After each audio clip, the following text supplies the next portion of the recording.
हूं आपका अपना देविंदर सिंह चावला। आज मैं फिर आपके सामने आया हूं एक नया वीडियो लेके। इससे पहले जो मैंने वीडियो बनाया था उसमें मैंने आपको बताया था कि अगर आप कनाडा टूरिस्ट वीज़ा लगवाना चाहते हैं या कोई भी टूरिस्ट वीज़ा जो किसी भी कंट्री का लगवाना चाहते हैं तो उसके लिए आपके बैंक में कितना बैलेंस होना चाहिए, तो उसके ऊपर आप लोगों के बहुत अच्छे व्यूज़ आए। उसके लिए बहुत बहुत धन्यवाद। तो आज मैं जो आपके सामने वीडियो लेके आया हूँ इसमें मैं आपको ये बताना चाहता हूँ कि आपने एक अच्छा बैंक बैलेंस कैसे बनाना है, आपने अच्छी बैंक स्टेटमेंट कैसे बनानी है। चलो हम अपना वीडियो शुरू करते हैं। तो इसमें मैं आपको करीब 7 पॉइंट बताऊंगा। आप इन पॉइंट्स को ध्यान में रखते हुए अपना एक अच्छा बैंक बैलेंस बना सकते हैं। आप कोई भी प्रोफेशन में हो, कोई भी काम करते हो, पर आप एक अच्छा बैंक बैलेंस अपना, जिसको हम कहते हैं बैंक स्टेटमेंट, अपना एक अच्छा बैंक बैलेंस बनाना है। बैंक बैलेंस के साथ साथ आपने एक अच्छी बैंक स्टेटमेंट भी बनानी है। तो बैंक स्टेटमेंट कैसे बनानी है, तो वो पॉइंट्स मैं आज डिस्कस करने जा रहा हूँ आपके साथ। तो जो पहला पॉइंट है, आप सबसे पहले एक बैंक अकाउंट खुलाइए। वो कहीं भी खुलाइए, चाहे वो एक गवर्नमेंट बैंक में खुलाइए या एक प्राइवेट बैंक में खुलाइए। देखिए गवर्नमेंट बैंक में क्या है कि आपके कम पैसे लगेंगे बैंक अकाउंट खुलाने के लिए, और प्राइवेट बैंक में थोड़े पैसे आपके ज़्यादा लगेंगे, और कोई उसमें कोई फ़र्क नहीं होगा। कुछ सर्विसेज में फ़र्क होता है, पर आजकल गवर्नमेंट बैंक्स भी बहुत अच्छी सर्विस देते हैं। तो आप सरकारी बैंक में या जिसको हम गवर्नमेंट बैंक कहते हैं उसमें आप अपना खाता खुलवा लीजिए। तो इसके बाद हम सेकंड पॉइंट पे आते हैं। तो उसमें मैं ये बताना चाहता हूँ कि आप इस काम के लिए अपना टाइम वेस्ट मत करिए। आप जितनी जल्दी हो सके अपना बैंक अकाउंट खुला लीजिए अगर आपने अभी तक नहीं खुलवाया। तो अगर आपके पास ऑलरेडी है बैंक अकाउंट तो उसको आप मेंटेन करना शुरू कर दीजिए, उसमें ट्रांजैक्शन करनी शुरू कर दीजिए। और जिन लोगों की बिजनेस प्रोफाइल है, जो बिजनेस करते हैं, किसी भी तरह का बिजनेस करते हैं, तो वो अपना एक करंट अकाउंट भी खुला लीजिए। अगर उनके पास ऑलरेडी सेविंग अकाउंट है या वो अपना काम सेविंग अकाउंट के थ्रू कर, वो अपना एक करंट अकाउंट जरूर खुलवा लें और उसको भी मेंटेन करना शुरू कर दें। जो भी बिजनेस की ट्रांजैक्शन है वो करंट अकाउंट से करें। तो इसके बाद ये है कि आप अपने दोनों जो करंट अकाउंट है और जो सेविंग अकाउंट है उनको दोनों को मैनेज कीजिए। तो इसके बाद हम चलते हैं थर्ड पॉइंट पे। तो थर्ड पॉइंट में ये बताना चाहता हूँ कि क्या होता है कि हर व्यक्ति काम तो कोई ना कोई करता ही है, वो पैसे भी कमाता है, पर वो क्या करते हैं कि हम लोग ज़्यादातर कैश में डील करते हैं। आपने इस हैबिट को अपनी बदलना है, और जो भी आपके पास कैश आता है, जो भी पैसे आते हैं, आप उसको अपने करंट अकाउंट में डालिए या सेविंग अकाउंट में डालिए। देखिए जो भी आपने एक्सपेंडिचर करना है, जो भी आपने खर्चा करना है, वो बैंक के थ्रू कीजिए। उससे क्या है कि आपकी अच्छी बैंक स्टेटमेंट बन जाएगी। तो ये इस चीज़ का आपने ध्यान रखना है। आपने जो भी पैसे आते हैं उसको आपने अपने बैंक अकाउंट में जमा करवा देने हैं। उसके बाद उसको सारे नहीं निकालने, अगर निकालने हैं तो धीरे धीरे करके निकालें, और बेटर है कि आप उसको बैंक में से ही खर्च कीजिए। तो अब हम चलते हैं चौथे पॉइंट पे। तो चौथे पॉइंट में मैं ये बताना चाहता हूँ, जब आपने सारा कैश उसमें जमा करा दिया है, जो भी आपके ट्रांजैक्शन है उसमें जमा करा दिए, तो उसके बाद आप गूगल पे, पेटीएम या फ़ोन पे यूज़ कीजिए। डेबिट कार्ड यूज़ कीजिए, जिसको हम एटीएम कार्ड भी कहते हैं।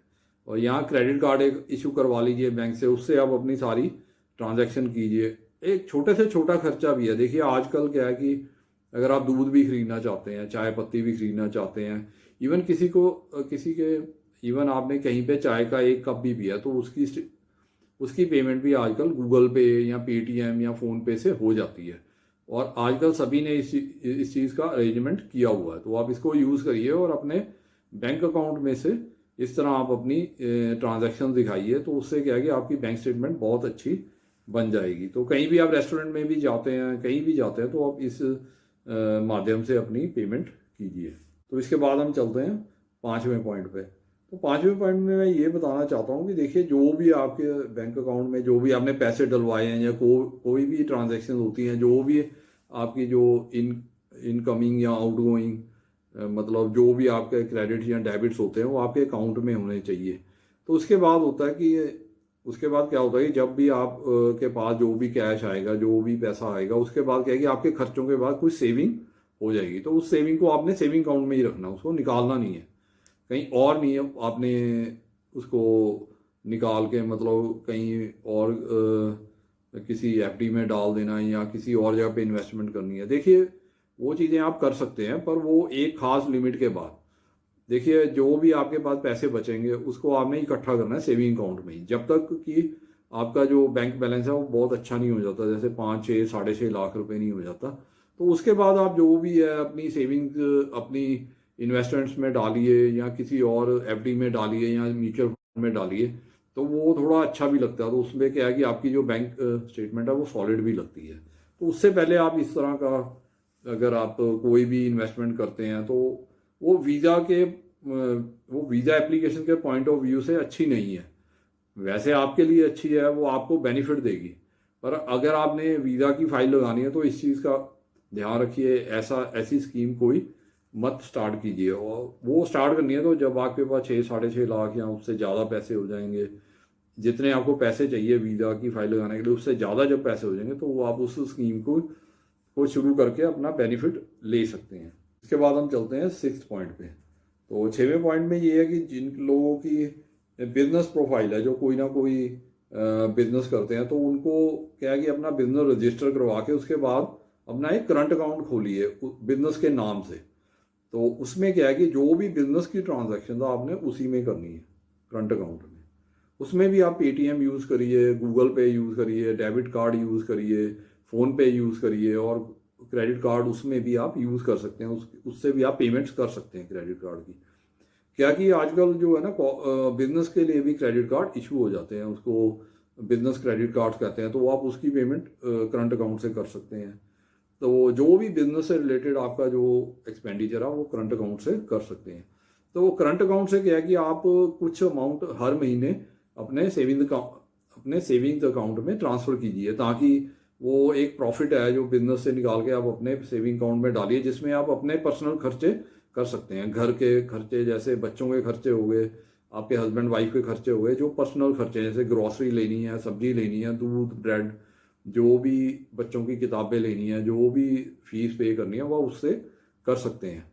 तो उससे भी आपका क्या है कि एक सेविंग अकाउंट भी आपका मेंटेन हो जाएगा।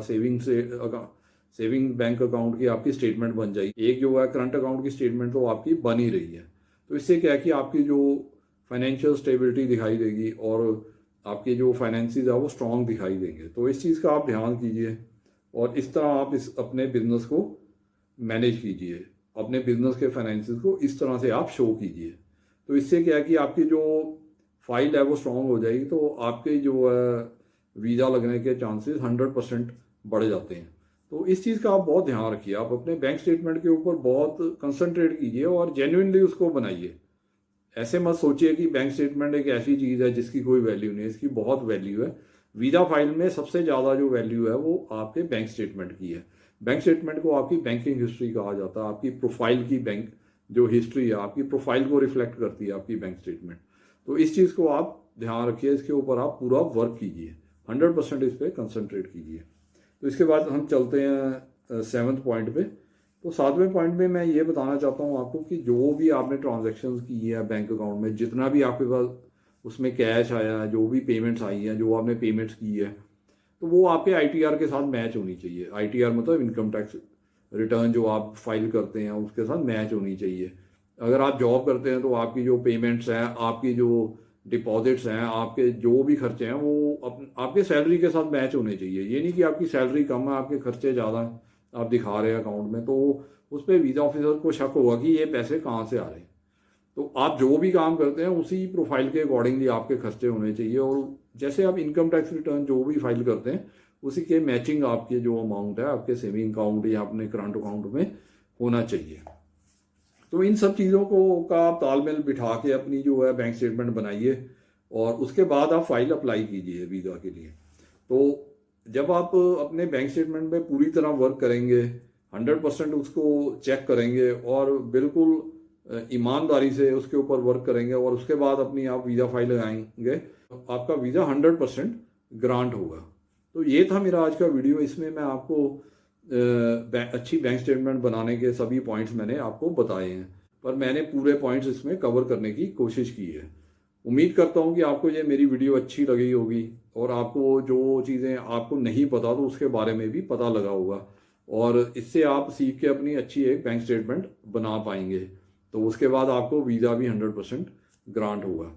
तो आपको अगर ये मेरी वीडियो पसंद आई है तो आप इसको अपने फ्रेंड्स, फैमिली मेम्बर और रिलेटिव्स के साथ शेयर कीजिए हो सकता है उनको इस वीडियो की ज़्यादा ज़रूरत हो, उनको इस वीडियो से ज़्यादा फ़ायदा हो। इसके अलावा अगर आपके मन में अभी भी कोई क्वेश्चन है, डाउट है, जो इस वीडियो के स्क्रीन पे जो मेरा नंबर आ रहा है उसके ऊपर आप फ़ोन करके अपने क्वेश्चंस का आंसर ले सकते हैं और अपने डाउट्स क्लियर कर सकते हैं। इसके बाद अगर आप मेरे वीडियो पे आज पहली बार ही आए हैं तो आप मेरे चैनल को सब्सक्राइब कर लीजिए। सब्सक्राइब करने के बाद जो बेल आइकन आता है उसको आप प्रेस कर दीजिए, ताकि आपको मेरे नई वीडियोस की जो इन्फॉर्मेशन है और नोटिफिकेशन है सबसे पहले मिल सके। अगर आपके मन में कोई क्वेश्चन है, डाउट है, वो आप इस वीडियो के कमेंट सेक्शन में भी डाल सकते हैं, मैं उसका आंसर भी आपको ज़रूर दूंगा। इसके अलावा अगर आप अपनी कनाडा टूरिस्ट वीज़ा की फ़ाइल या ऑस्ट्रेलिया टूरिस्ट वीज़ा की फ़ाइल या किसी भी टूरिस्ट वीज़ा की फ़ाइल फ्री ऑफ कॉस्ट बनवाना चाहते हैं तो आप मेरे को जो इस वीडियो पे मोबाइल नंबर आ रहा है उसके ऊपर फ़ोन करके आप मेरे को मिल सकते हैं और अपनी फ़ाइल फ्री ऑफ कॉस्ट मेरे से बनवा सकते हैं। इसके बाद मैं आपको बताना चाहता हूँ, जैसे मैं हर अपने वीडियो पे बताता हूँ कि मैंने आपके लिए ये बुक लिखी है जिसमें मैंने सारे आपको डॉक्यूमेंट्स बताए हुए हैं कि कौन कौन से डॉक्यूमेंट लगाने हैं, और उनका स्पेसिमन भी दिया हुआ है, सैंपल सारा कुछ दिया हुआ है, जिसको आप देख के अपने आप अपनी फाइल बना सकते हैं। किसी एजेंट या कंसल्टेंट के पास जाने की जरूरत नहीं है।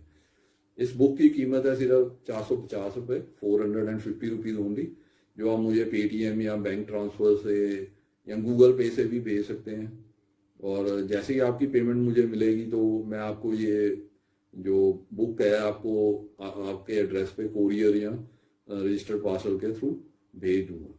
इसी तरह एक बुक मैंने ये भी लिखी है जिसमें मैंने वर्क परमिट के बारे में बताया कि आप कनाडा का वर्क परमिट कैसे ले सकते हैं, कौन कहाँ से जॉब अपनी ढूंढ सकते हैं, कैसे आप जॉब के लिए अप्लाई कर सकते हैं और LMIA के लिए अप्लाई कर सकते हैं। उसके बाद आपने अपना जो फाइल है कैसे बनानी है वर्क परमिट के लिए, कौन कौन से फॉर्म भरने हैं, कौन कौन से डॉक्यूमेंट लगाने हैं और क्या क्या डिटेल्स जो आपको चाहिए पता होना चाहिए, वो इस बुक में सारी दी हुई है। इसकी कीमत भी सिर्फ 450 रुपये है, 450 रुपीज़ ओनली। ये भी आप मुझे गूगल पे या पेटीएम या बैंक ट्रांसफ़र के द्वारा भेज सकते हैं। और मैंने जो पेटीएम और गूगल पे नंबर है नीचे डिस्क्रिप्शन में दिया हुआ, आप वहाँ पे पेमेंट करके मुझे जैसे ही इन्फॉर्म करेंगे मैं आपको आपके एड्रेस पे ये बुक कोरियर या रजिस्टर्ड पार्सल के द्वारा भेज दूंगा।